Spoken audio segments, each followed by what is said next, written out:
Welcome. In front of me I've got Nissan X-Trail. In this video I'll show you how to replace wipers. Let's start with the front wipers. To open them, simply pull it. Take a look at the front middle part. Here we've got the lock we have to unlock. In order to do it, you can use flat screwdriver or simply pull it up with your fingertip. Now push it downwards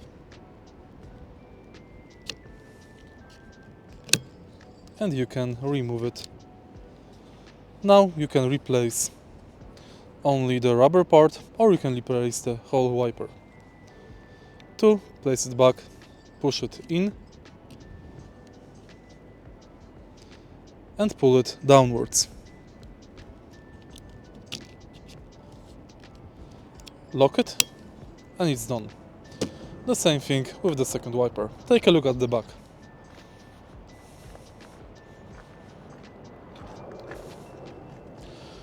To replace the rear wiper, open it and now push it backwards until it pops out.